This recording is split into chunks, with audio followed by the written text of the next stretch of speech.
Fast and Loud is no more. I have exited Discovery, and I'm a free agent. He finally broke his silence. At 55, Richard Rawlings, the face of Fast and Loud, has confirmed the rumors fans argued about for years. There's only so many times you can buy a car, fix a car, sell a car, and it was time to make some changes to make it more fun. The cancellation wasn't a mystery twist from Discovery, it was his choice.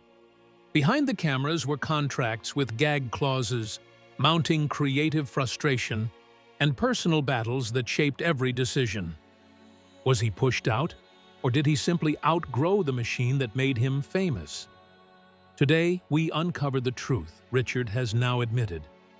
The behind-the-scenes clashes you never saw, and the bold new direction Gas Monkey is taking without network chains. The clear confirmation: Richard Rawlings is not a man who speaks in riddles.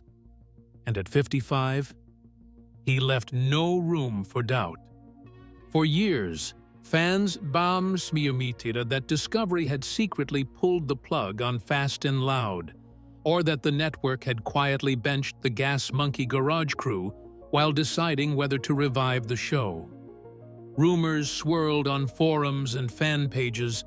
Was it a ratings dip, a clash with producers, or something more scandalous? Rawlings finally put those whispers to bed.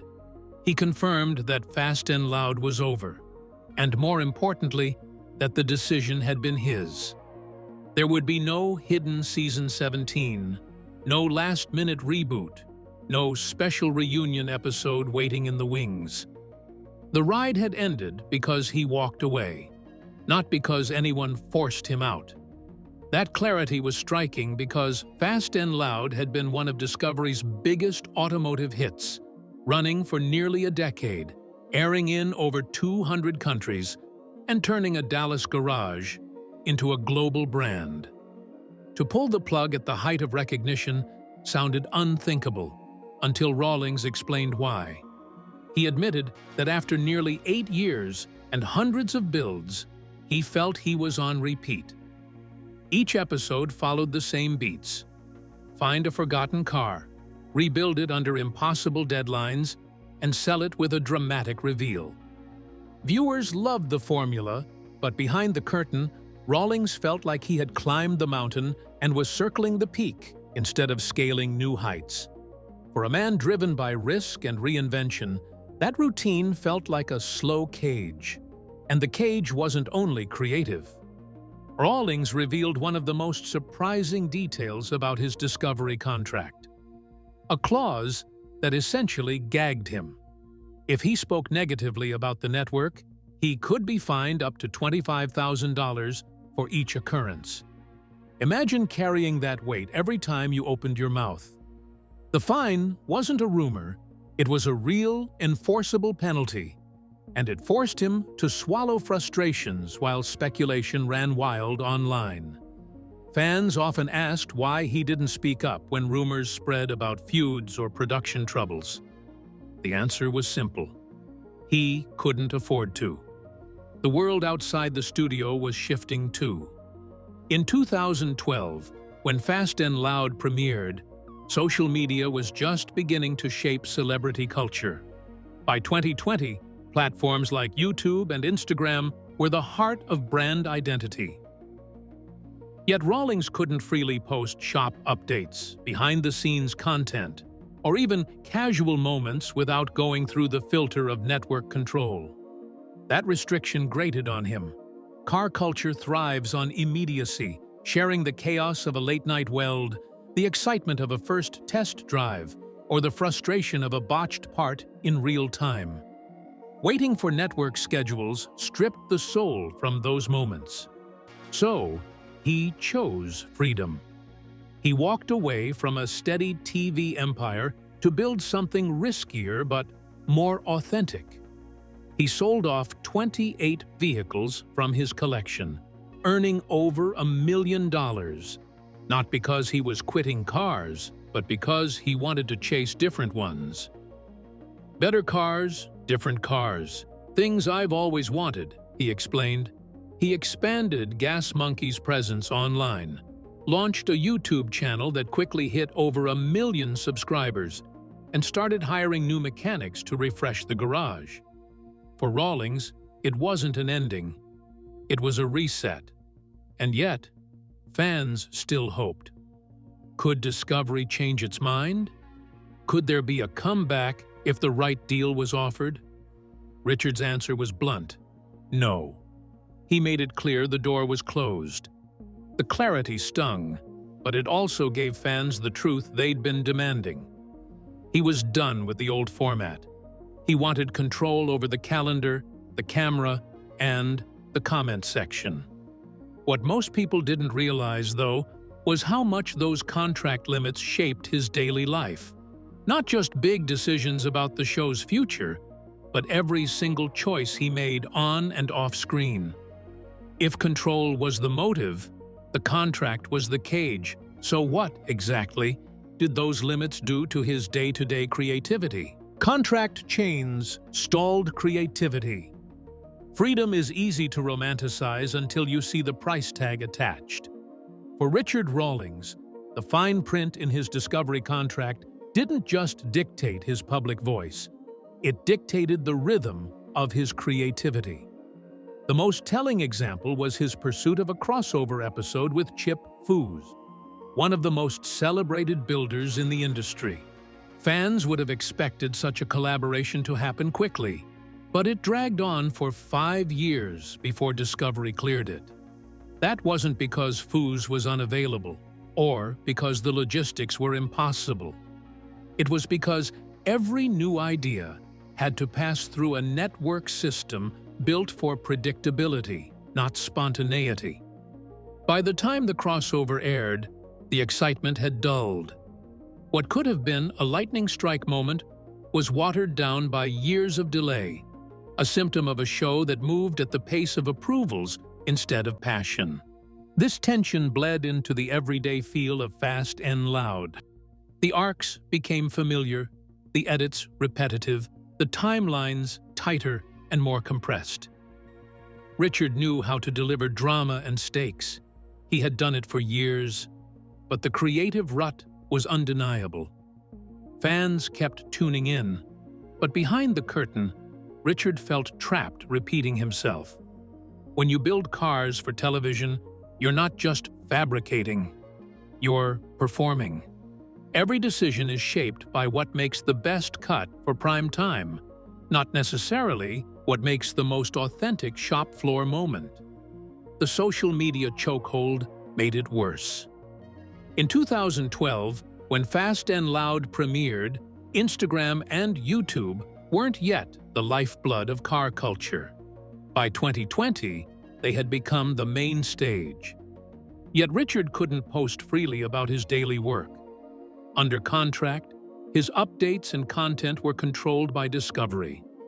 That meant the late-night thrash to finish a build, the unexpected problem that derailed a deadline, the unfiltered energy fans craved. Those moments either never made it to fans or were filtered through the lens of television editing. Instead of talking directly to his audience, he was filing reports. And fans noticed. The cars were still impressive, but the pulse of Gas Monkey Garage felt distant, as though the life had been edited out of the story. Then there was the infamous "Speak No Evil" clause. If Richard dared to criticize the network or its decisions, he risked a $25,000 fine per occurrence. Creative friction is inevitable in any partnership, and Discovery wasn't a villain, it was simply protecting its brand. But for Richard, the clause was a muzzle. He could not push back publicly, even when fans speculated wildly about behind-the-scenes drama. Silence became his only option, and silence breeds rumors. The very clause meant to protect the network ended up fueling speculation that Richard now works to clear up. The irony is that the audience consistently rewarded authenticity. Fans loved the rawest moments, the breakdowns, the failed fixes, the stunts that barely landed. Yet the safest version of Fast and Loud avoided those risks. Because risk is messy, and messy doesn't always cut cleanly into a 44-minute slot. On YouTube, however, the opposite is true. The mess is the magic. A blown deadline, a part that doesn't fit, or a test drive that ends in smoke doesn't ruin the story. It makes it. That's why Richard's pivot clicked. He no longer had to wait months for an episode to air or hold back a story for sweeps week. He could post tonight, react to fans tomorrow, and keep the energy flowing. And suddenly, his off-season moves made sense. Selling 28 cars wasn't a retreat. It was a reallocation, a way to reset the narrative with machines he had always wanted to chase, rarer, riskier, and more exciting builds that told better stories. Richard wasn't shrinking his empire, he was sharpening it. He was trading predictability for possibility, television polish for digital grit. Inside the garage, pressure doesn't just bend metal. It tests loyalties, and some breaks never heal. Friction. Inside the garage. Reality TV has always thrived on conflict. But what happens when the conflict doesn't stay on screen? For Fast and Loud, that question became real the moment key players began walking away. The most visible fracture was the departure of Aaron Kaufman, the bearded craftsman who gave Gas Monkey builds their sharpest edge. Aaron wasn't just a mechanic, he was a counterbalance to Richard's loud, high-energy persona. He was the one who could slow things down, get deep into the technical work, and give the shop its credibility among gearheads who cared less about drama and more about the craft. When he left, the absence was seismic. Aaron later explained that the pace of television and the way production deadlines forced the shop into shortcuts was suffocating his creativity. For him, the joy of building was being replaced by the grind of producing. Fans felt the loss immediately. The chemistry shifted, the problem-solving looked different, and the big reveals never had quite the same tone. But Aaron wasn't the only one to go. Tom Smith and Jordan Butler also exited the show after a now infamous dust-up involving a fan and one of Richard's prized cars. The story went that a fan, battling cystic fibrosis, had come to the garage to take photos with a Gas Monkey ride. Instead of a warm welcome, Richard allegedly ordered the fan away from the car using profanity. For Smith and Butler, that was the breaking point. They left in protest, unwilling to continue under leadership they felt had crossed a line. Whether you see it as a case of Richard fiercely protecting his property or a moment where empathy gave way to ego, the result was the same: more exits, more fractures, and less of the original chemistry that had made the show resonate. Ironically, Smith and Butler later resurfaced on Misfit Garage, a spin-off styled around the very fallout that sent them packing. As the cast reshuffled, the shop itself was changing under the weight of a growing empire. Gas Monkey wasn't just a garage anymore. It was a brand with bars, live venues, tequila, and energy drinks carrying its name. That expansion added pressure to every decision inside the original shop. When a single person is the face, the boss, and the lightning rod for the brand, every argument about deadlines or budget suddenly has higher stakes. What might once have been a fight over a carburetor became a fight about protecting an empire. And with cameras rolling, those tensions doubled. Every mistake wasn't just a hiccup in the build, it was footage to be edited into a story arc. That reality blurs the line between shop floor conflict and scripted drama. And in that blur, trust is often the first casualty. It would be easy to paint these exits and tensions as signs of malice, but the truth is simpler. Pressure. Pressure to deliver, pressure to perform, pressure to keep building a show that was both workshop and entertainment. Pressure can sharpen skills, but it can also shatter relationships. By the time Richard confirmed at 55 that Fast and Loud was done, it felt less like a man giving up and more like a man stepping back to protect the very culture that had built him. Step outside the garage, and the spotlight gets harsher, especially when the brand lands in the bar business and headlines start to bite. Brand battles and public blowback. When a logo leaves the safety of a shop wall and climbs onto neon signs, bar menus, and concert tickets, the stakes shift. Gas Monkey Garage wasn't just a place where cars were built anymore. It was a full-scale brand stamped across restaurants, music venues, and merch. And with expansion came exposure. The first cracks showed when the Gas Monkey Bar and Grill landed in headlines for all the wrong reasons. Investigators claimed the venue had been swapping premium liquor with cheaper substitutes, a sting that made for sensational coverage. Even if day-to-day operations ran smoothly, stories like that spread fast, and they stuck to one name: Richard Rawlings. Fans who had only ever associated him with roaring engines now saw his logo tangled in nightlife scandal. For a man who built his identity on trust and authenticity, that stung harder than a bad review. Legal disputes soon piled on. The Gas Monkey logo, a piece of branding Richard guarded fiercely, became the centerpiece of heated court battles. Disagreements over licensing and control escalated, with accusations flying back and forth in filings that painted both sides in unflattering light. For Richard, this wasn't just about money. It was personal. The monkey wasn't just a logo. It was his identity, his shorthand in the car world, and the empire he had risked everything to create. Seeing others try to trade on that mark without his blessing wasn't a business hiccup, it was a betrayal. That's why his decision to distance himself from parts of the brand, to sell cars and reorganize, looked less like retreat and more like triage. He wasn't abandoning Gas Monkey.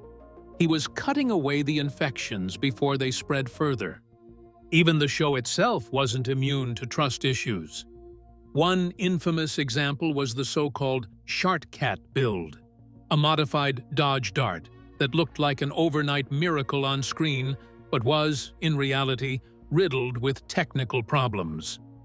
Behind the scenes, the car needed a complete overhaul of its computing components, a task handled by specialists at Diablo Sport that took much longer than viewers were led to believe. The final cut made it seem like the crew had pulled off a near-impossible rebuild in record time. But mechanics watching at home knew better. They called out the shortcuts, and the internet amplified the criticism. For casual fans, it was entertainment. For gearheads, it felt like the sweat and grind of real work had been cheapened by TV magic. Stack the bar controversy, the lawsuits, and the editing criticisms together, and the picture is clear. The Gas Monkey brand was stretched thin, pulled in directions that risked undercutting the very authenticity that made it popular. Richard, now at 55, wasn't hiding from that truth. He acknowledged the weight, then chose which burdens to keep carrying. Television, with its gloss and guardrails, was no longer the right fit. YouTube and direct-to-fan content let him show the messy middle, the trial and error, the rebuilds that went sideways, the late-night frustrations without needing to sanitize it for a 44-minute slot. He could hire new mechanics under his own roof, buy cars that challenged him instead of cars chosen for ratings, and film the process without worrying about whether it cut into ad breaks. He didn't hedge, he didn't wink. His answer about a comeback closes the door and opens a different one. No reboot, a new road. Richard Rawlings didn't dance around the question. He didn't offer fans a wink or a maybe someday. He confirmed what many had hoped against hope wasn't true. Fast and Loud is not coming back. Not with a surprise new season. Not with a fresh cast. Not with a shiny, rebranded format. The finality of that statement hit hard for fans who had followed the show for nearly a decade. But for Richard, the certainty was liberating. It meant he no longer had to carry the burden of half-promises or speculation. Instead of holding out a carrot of what if, he could move forward with clarity, focusing on what he wanted to build next without the shadow of revival hanging over him. That clean break allowed him to create something new, an unfiltered pipeline where wins and misses flowed directly from Gas Monkey Garage to millions of subscribers. No waiting for premiere dates, no carefully staged episode arcs, no watered-down edits to fit a network slot. Just real-time storytelling. His YouTube channel has become the beating heart of this next chapter, drawing over 1 million followers and growing steadily. And it's not just about view counts, it's about authenticity. Fans who once tuned in weekly now log on daily, watching shop floor updates, seeing projects evolve, and interacting in the comments. The audience hasn't vanished, it has migrated. And in many ways, it's more engaged than ever, because it's part of the conversation rather than a silent seat in front of a TV screen.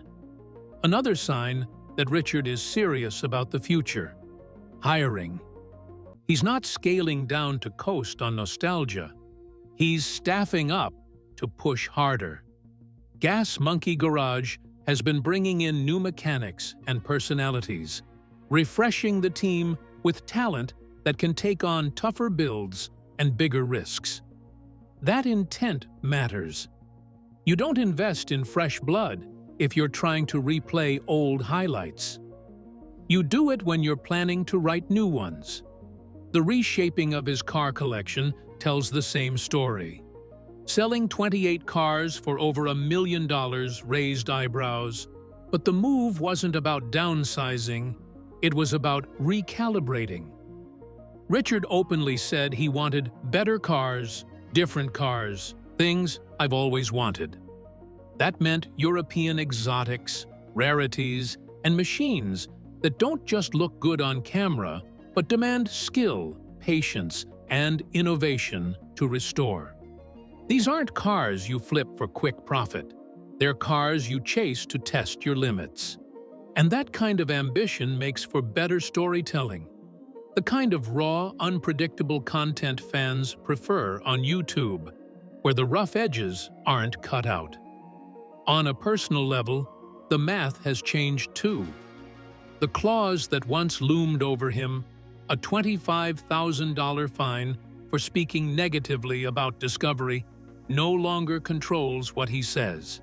He doesn't have to bite his tongue, hold back frustrations, or carefully word every interview. Now, if he wants to collaborate with a builder, he can send an email, shake hands, and make it happen in a weekend, instead of waiting years for network approval. The speed of his new reality fits the speed of his personality. If you want more deep dives like this, like the video, drop a comment on which build or moment we should break down next, and subscribe so you never miss a new story. And when you are done here, watch the next video on the screen. Another behind-the-scenes look at the machines, the moves, and the makers who shape car culture today.